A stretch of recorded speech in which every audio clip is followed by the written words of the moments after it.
Hello everyone, welcome to our Pariksha Gaon. आपके Pariksha Gaon channel में non tech plus tech both classes available हैं। आप इन दोनों ही क्लासेस को अटेंड कर सकते हो। तो आज की क्लास हमारी फिजिक्स की है। इसमें आज जो हम टॉपिक पढ़ने वाले हैं उसको पढ़ने से पहले मैं आपसे एक बात कह देती हूं कि अगर आपने हमारे फिजिक्स के प्रीवियस लेक्चर को नहीं देखा है तो उसे जरूर देख लीजिएगा, क्योंकि कहीं ना कहीं वो इस लेक्चर से कनेक्टेड है। ओके, तो अपनी क्लास स्टार्ट करने से पहले आप अपने चैनल परीक्षा गांव को लाइक करिए। अभी भी आपने सब्सक्राइब नहीं किया है तो अब देर मत करिए, जल्दी से सब्सक्राइब करिए और अपने सभी फ्रेंड्स में मस्ट है आपका शेयर आपको जरूर से जरूर करना है और प्लस बेल आइकन को जरूर प्रेस कर दीजिएगा ताकि हमारी लेटेस्ट वीडियोस का नोटिफिकेशन आप तक आसानी से पहुंच सके। Okay, now let's move on our. तो पिछली क्लास में आपने क्या पढ़ा था exactly? Surface tension, it means पृष्ठ तनाव के बारे में आपने पढ़ा था। तो चलते हैं आगे, हम कंटिन्यू करते हैं। ओके, तो ये आप देख रहे हो ग्लास है जिसमें हमारा पानी भरा हुआ है। अब इसको मैंने हाथ से उठाया, एक बूंद बनी, एक पानी की ड्रॉपलेट बनी।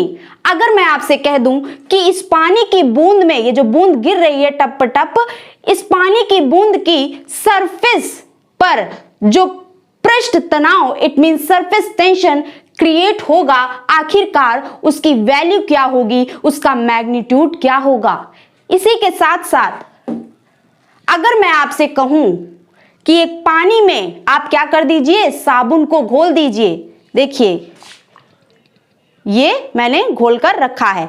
अगर मैं आपसे कहूं एक पानी में साबुन को घोल दीजिए, घोलने के बाद जो साबुन का बबल बन जाएगा उसमें ना, साबुन के बबल में आखिरकार उसकी सतह पर पृष्ठ तनाव कितना होता है, सरफेस टेंशन कितना जनरेट होता है, उसकी वैल्यू बता दीजिए।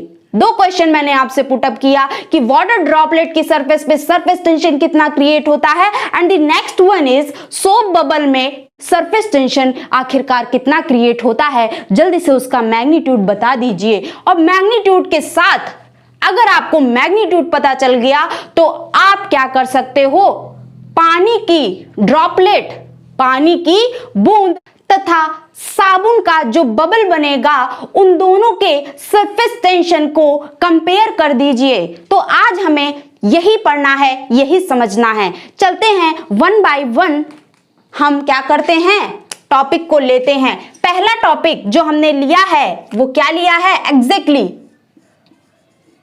पानी की बूंद ली है, इट मींस वाटर ड्रॉपलेट लिया है। पानी की बूंद कैसी होती है जल्दी से बताइए।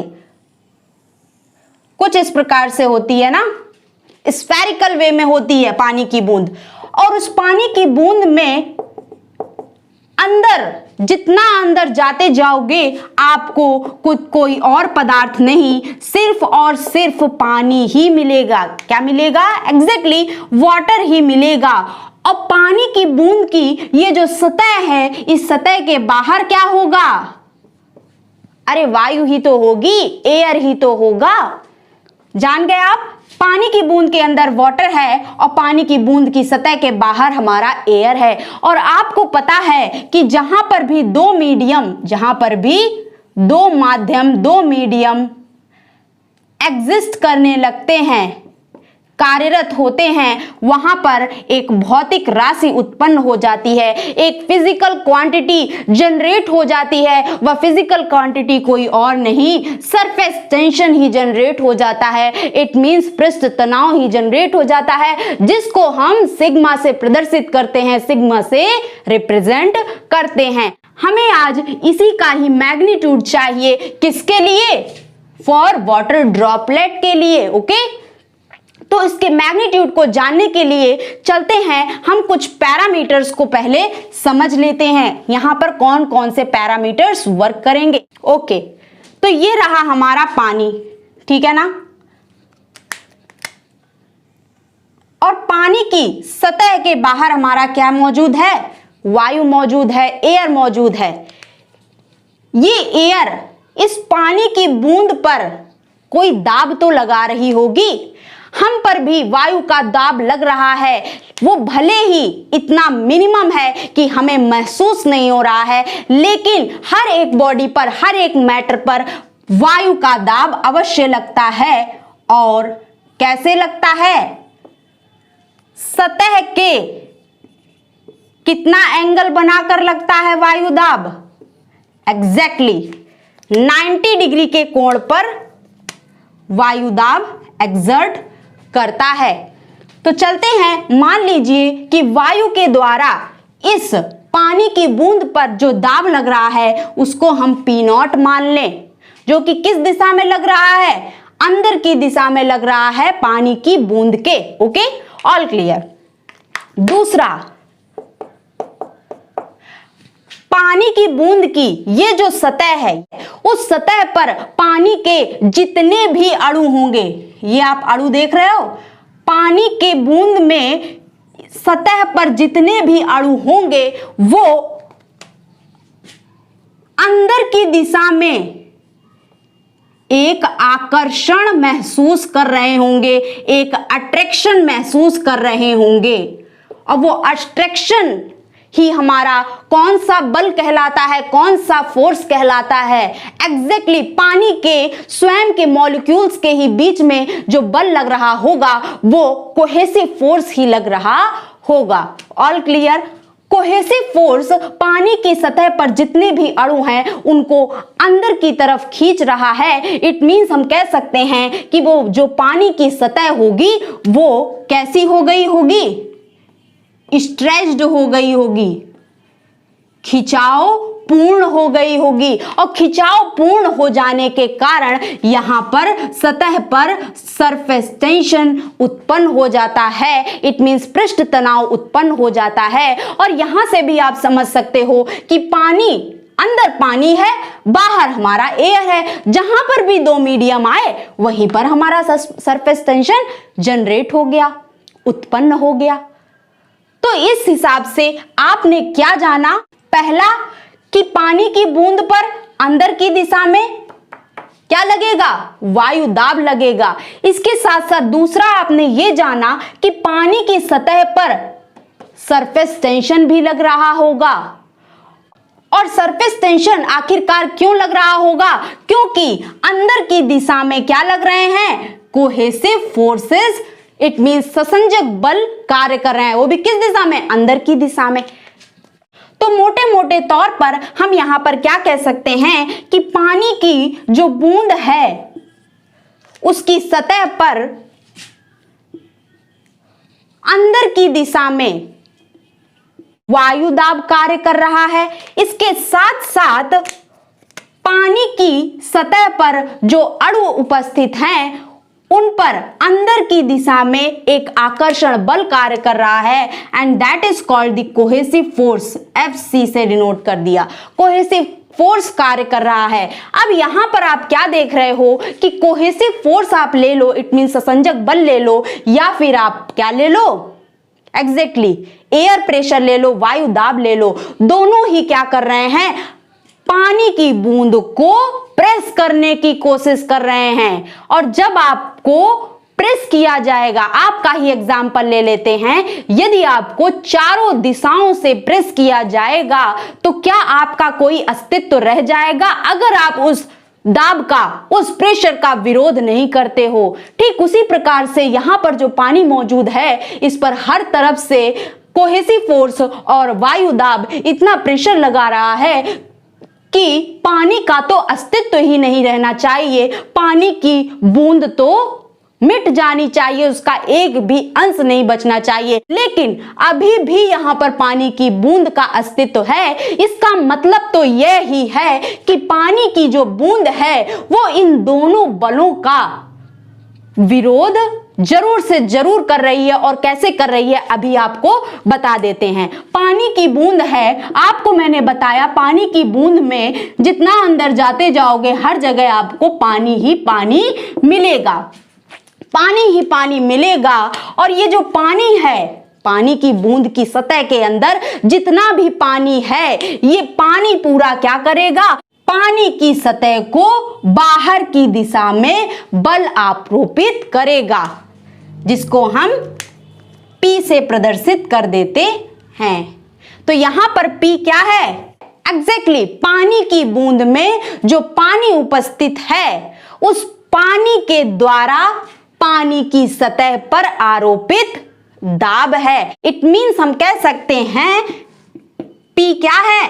Exactly pressure exerted by water on its surface। पानी की सतह पर पानी द्वारा आरोपित दाब ही है। तो यहां पर ये जो हमारा वायु दाब है और ये जो ससंजक बल है जो कि दोनों अंदर की दिशा में लग रहे थे, अब इनका विरोध करने कौन आया है? एग्जैक्टली पानी स्वयं इनका विरोध कर रही है और ये जो P दाब लग रहा है इसी की वजह से आज हमारे पानी की बूंद का अस्तित्व है। ठीक है ना? अगर ये ना होता तो पानी का अस्तित्व ही ना रहता, हर तरफ से इसको दबाकर खत्म कर दिया जाता, लेकिन इसकी ही वजह से आज पानी का अस्तित्व है।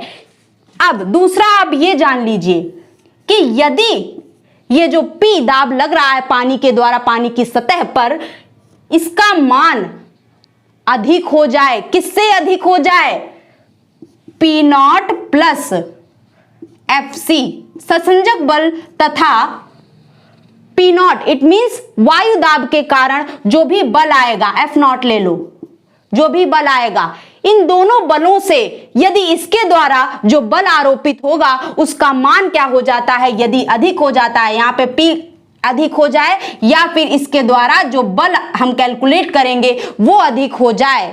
सतह पर अंदर से बाहर की दिशा में यदि दाब कह दें या बल क्या हो जाता है? अधिक हो जाता है, तो क्या होगा? ये पानी की बूंद क्या हो जाएगी? एग्जैक्टली ब्लास्ट कर जाएगी, फट जाएगी। यही कारण है कि हम इस P, ये जो हमारा P दाब लग रहा है या इसके द्वारा कैलकुलेट किया हुआ जो बल लग रहा है किस पर? पानी की सतह पर अंदर से बाहर की दिशा में, यही कारण है कि इस प्रेशर को हम किसके नाम से जानते हैं? एग्जैक्टली बस्टिंग प्रेशर के नाम से जानते हैं, फूटने वाला दाब के नाम से जानते हैं। इतनी बातें आपको क्लियर हो गई। यहां पे कितने पैरामीटर्स वर्क करते हैं? P0 हो गया, FC हो गया, P हो गया और यहां पर सरफेस टेंशन हो गया।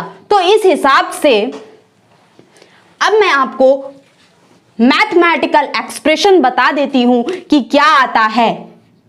सरफेस टेंशन कहां पर होगा? पानी की सतह पर ही तो होगा। तो सरफेस टेंशन आपका क्या निकल के आता है? 1 divided by 4 times of P minus P0 into D। जहां पर D क्या है? D हमारा कुछ और नहीं, ये जो पानी की बूंद है उसका क्या है? डायामीटर है, व्यास है। Diameter of the water droplet, that is D। Okay, all clear. तो ओवरऑल हमारा यहां पर क्या निकल के आया? Surface tension of water droplet it is equal to the 1/4 of the multiplication of difference of pressure that is exerted by the liquid on its surface and the exactly air pressure with diameter of the exactly water droplet। all clear। तो इस तरह से आपका surface tension किसका आ जाता है? पानी की बूंद का मैथमेटिकल एक्सप्रेशन भी आपने जान लिया। लेकिन अब हम जानते हैं कि वायु दाब इट मीन्स P0 जो होता है इसका मान इतना कम होता है कि इसको हम नेग्लेक्ट भी कर सकते हैं। यदि हम इसको यहाँ पर एक्सप्रेशन में नेग्लेक्ट कर देंगे तो हमारा यही सरफेस टेंशन वाटर का क्या हो जाएगा? Surface tension of water droplet is equals to 1/4 of P into D हो जाएगा। It means PD divided by 4 हो जाएगा। ओके, तो अब हम चलते हैं, यहां पर आपने क्या जाना? वाटर ड्रॉपलेट में सरफेस टेंशन कितना जनरेट होता है उसका मैग्नीट्यूड आप अच्छी तरीके से जान चुके हो। कौन कौन से यहां पे पैरामीटर्स वर्क करते हैं वो भी आप जान चुके हो। अब हम चलते हैं सोप बबल।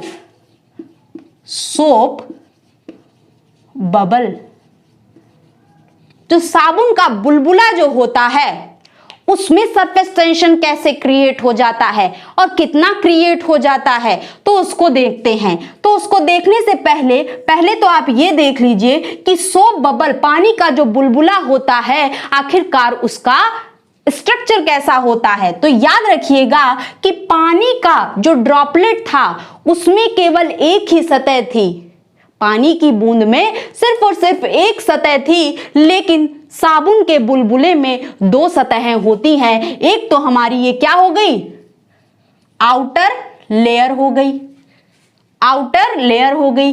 दूसरी क्या होती है, यहां पर इनर लेयर भी होती है।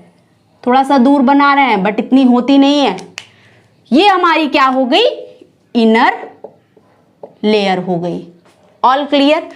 यहां पर सोप बबल में एक आउटर लेयर होती है और एक इनर लेयर होती है। आउटर लेयर के बाहर आपको पता होगा क्या होता है, एग्जैक्टली वायु ही होती है, एयर ही होती है। लेकिन इनर लेयर के अंदर क्या होता है, क्या पानी मौजूद होता है? बिल्कुल नहीं। पानी कैसे मौजूद होता है? कभी देखा है पानी मौजूद होते हुए?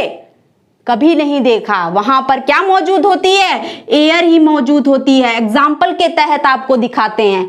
आपने बचपन में एक डिब्बी आती थी, उसमें एक घोल, एक सॉल्यूशन मिलता था और उसके साथ एक स्टिक मिलती थी। उसमें हम क्या करते थे, फूंकते थे, तो वहां से क्या निकलता था, सोप का बबल ही निकलता था, साबुन का बुलबुला ही निकलता था। और वो देख रहे हैं उड़ता था, वो उड़ता था। क्या अगर उसके अंदर जल भरा होता तो वो अपने भार के कारण क्या उड़ पाता? बिल्कुल नहीं। तो वहां से आप कह सकते हो एयर ही होती है यहां पर।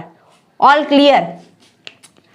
अच्छा, तो जब यहां पर दो लेयर हैं तो क्या अंदर वाली लेयर और बाहर वाली लेयर के जो फिजिकल पैरामीटर्स होंगे उनमें क्या काफी डिफरेंस होता है? चलिए जानते हैं।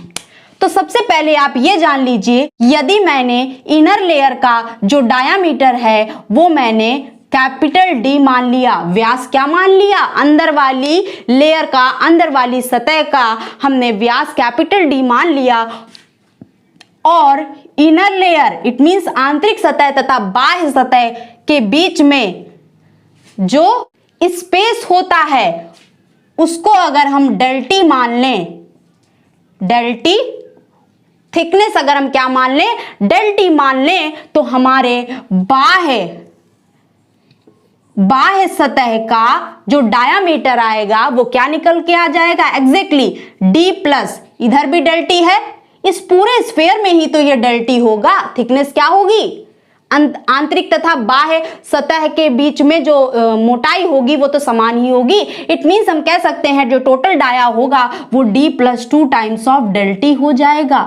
अब यहां पर ये जो थिकनेस होती है इट मींस आउटर लेयर और इनर लेयर के बीच में जो स्पेस होता है, ये थिकनेस इतनी कम होती है कि इसको आप क्या कर सकते हो, नेग्लेक्ट कर सकते हो। और यदि हमने इस डेल्टी को नेग्लेक्ट कर दिया तो हम कह सकते हैं कि हमारे आउटर डायामीटर अप्रॉक्स किसके इक्वल हो सकता है, एग्जैक्टली इनर डायामीटर के इक्वल हो सकता है या इक्वल लिया जाता है। All clear, okay. तो अब वही चीज है, जिस तरह से हमने वाटर ड्रॉपलेट के बारे में पढ़ा उसी तरह से हम सोप बबल में ही पढ़ेंगे। इसमें क्या है, बाहर आप क्या देख रहे हो, वायु देख रहे हो। इट मींस क्या होगा, इस सोप बबल पर बाहर से क्या आरोपित हो रहा होगा, एग्जैक्टली वायु दाब आरोपित हो रहा होगा। That is called the P not. P not से हमने इसको रिप्रेजेंट कर दिया। पी नॉट बाहर से आरोपित हो रहा होगा। और इसके साथ साथ इसको मैं थोड़ा इरेज कर देती हूं। क्या देख रहे हो,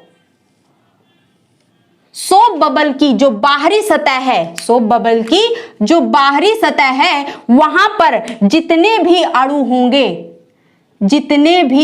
होंगे वो सभी एक आकर्षण बल महसूस कर रहे होंगे। और किस दिशा में महसूस कर रहे होंगे, एग्जैक्टली नीचे की ही दिशा में महसूस कर रहे होंगे। और क्यों महसूस कर रहे होंगे, क्योंकि नीचे जितने भी अणु होंगे सतह के अणुओं को अपनी तरफ आकर्षित कर रहे होंगे। किसके द्वारा, एग्जैक्टली ससंजक बल के द्वारा।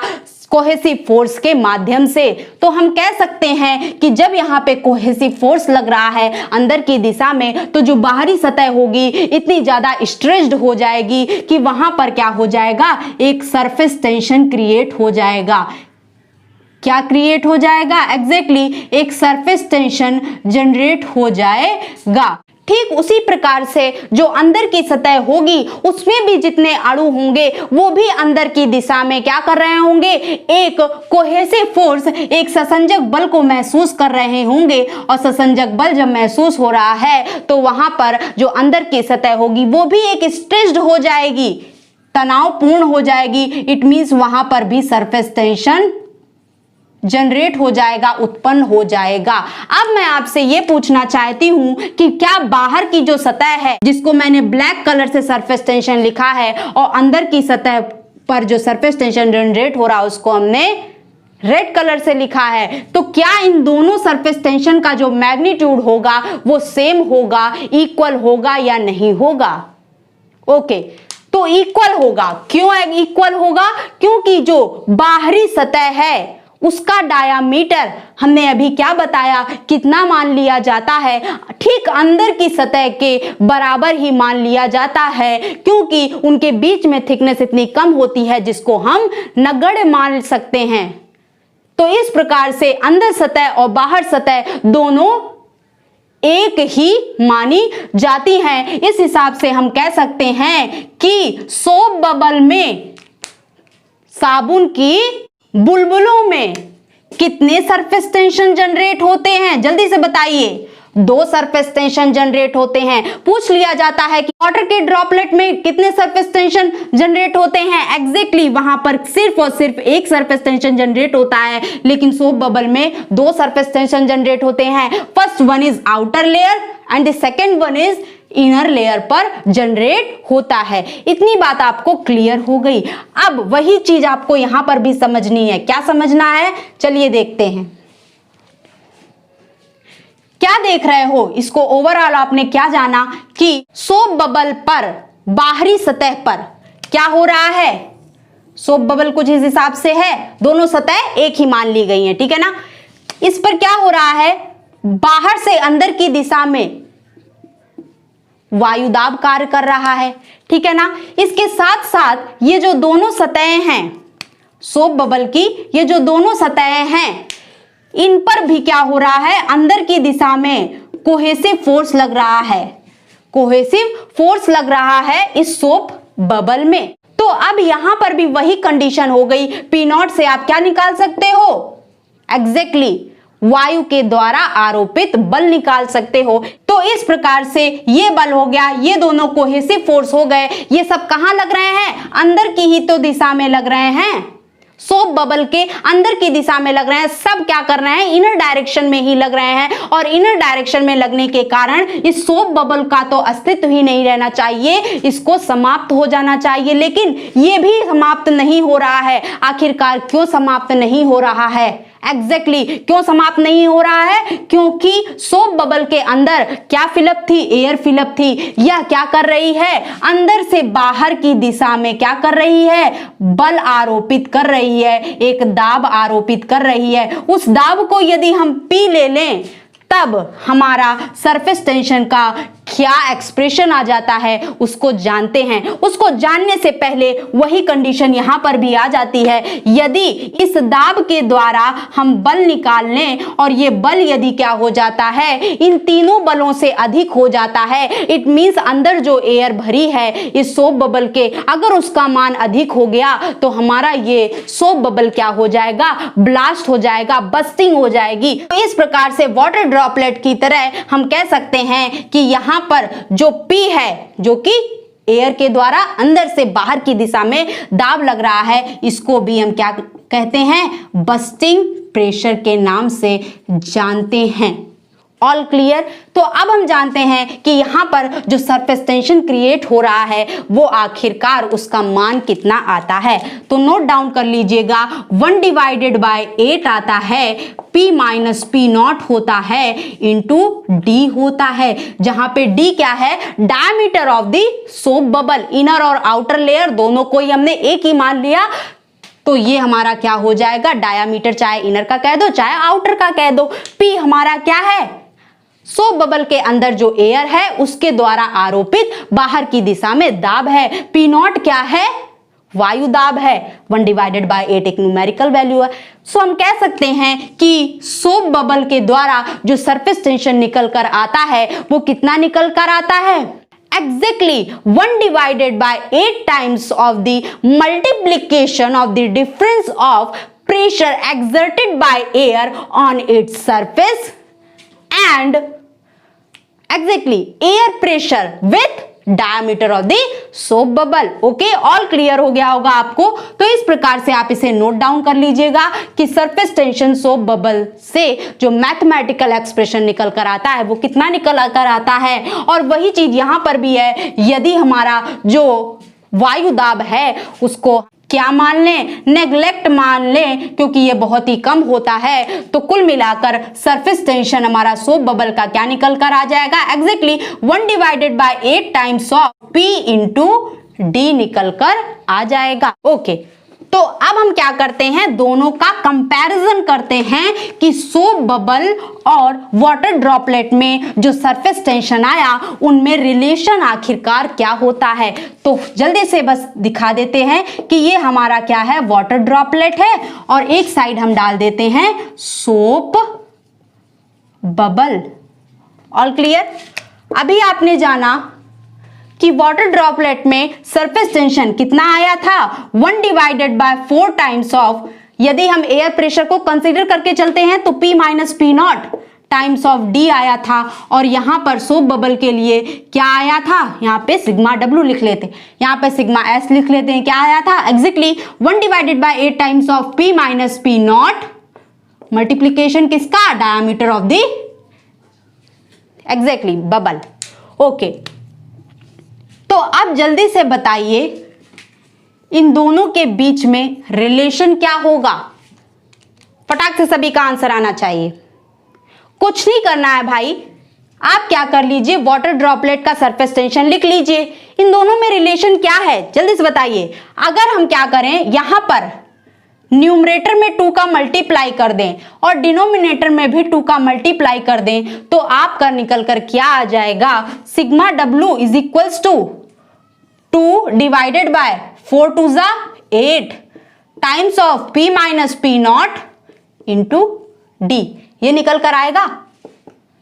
2 को हम वैसा का वैसा ही रहने दें, अंदर क्या है आपका, exactly 1/8 times of P minus P naught into D, यही तो है अंदर। इस तरह से हम कह सकते हैं कि अभी आप जानते हो कि sigma S it mean surface tension of soap bubble कितना आया था, ठीक यही तो आया है। देखिए दोनों न्यूमेरिकल वैल्यू सेम ही तो हैं, तो हम कह सकते हैं कि वाटर में जो सरफेस टेंशन क्रिएट होता है वो 2 टाइम्स होता है, किसके, exactly surface tension of soap के। तो छोटा सा पॉइंट आपके बुक में दिया होगा या एक्सप्लेन भी किया होगा।